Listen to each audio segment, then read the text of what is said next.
সালামু আলাইকুম। আজকে 24শে মে 2025 রোজ শনিবার। আমরা এসেছিলাম আমাদের ছাদ বাগানের মধ্যে। আলহামদুলিল্লাহ, এখানে এই যে কুমড়া গাছ আমরা লাগিয়েছিলাম শাক খাওয়ার জন্য, কিন্তু এখান থেকে আসলে খুব বেশি ডেভেলপমেন্টের সুযোগ মনে হয় না আছে। আমার মনে হয় না এই গাছে কুমড়া হবে। এটার যা অবস্থা, ফুল এসেছে কিন্তু ফুল ঝরে যাচ্ছে, এটা হচ্ছে বিষয়। এটা শাক খাবার জন্যই, চিকন চিকন ফুল, এখান থেকে আসলে কুমড়া হবার সম্ভাবনা নাই বললেই চলে, সম্ভব না সোজা হিসাব। আচ্ছা, এরপরে এদিকে আমাদের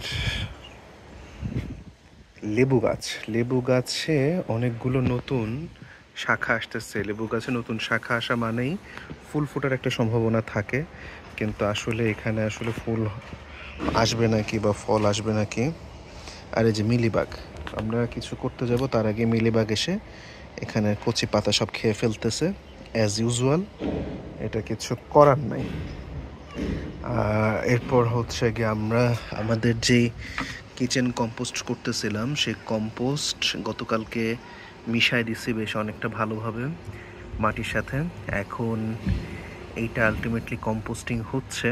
তো সামনে কোরবানির ঈদ, তো সেই সময় আরও বেশ কিছু গোবর সহ কম্পোস্ট করা যাবে। এদিকে আমাদের নিম গাছ, এটা বেশ সুন্দর ঝাঁকড়াভাবে হইতেছে, প্রচুর শাখা প্রশাখা আসতেছে এটার সাথে, এটা একটা ভালো বিষয়। এদিকে সিঁড়ির সাথেও বেশ অনেকটুকু ওর ডালের অংশ আসছে, এটা বিষয়। আর এদিকে হচ্ছে বড় নিম গাছটা, আর নিচের দিকেও ওর একটা প্রশাখা আসছে।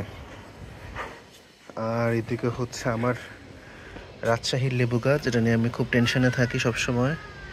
এটার এখন অবস্থা হচ্ছে এরকম। এটা আসলে যে কী যে হবে এটা বোঝা আসলে খুব মুশকিল হয়ে গেছে।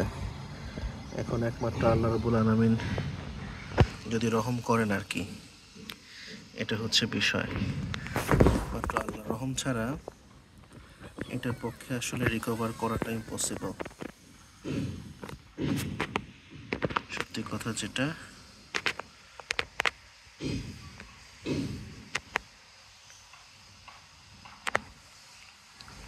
এই হচ্ছে অবস্থা, ফোকাস হচ্ছে না, যাই হোক আর কি। এটার বর্তমান কন্ডিশন হচ্ছে এরকম। পানি নিষ্কাশনের ব্যবস্থা করে রাখছি। এদিকে ড্রাগন গাছটা আছে, পুঁইশাক গাছ, ওমা ড্রাগন গাছ কাটা দিল। পুঁইশাক গাছ, পুঁইশাক আছে আলহামদুলিল্লাহ। দেখা যাক কি হয় আর কি।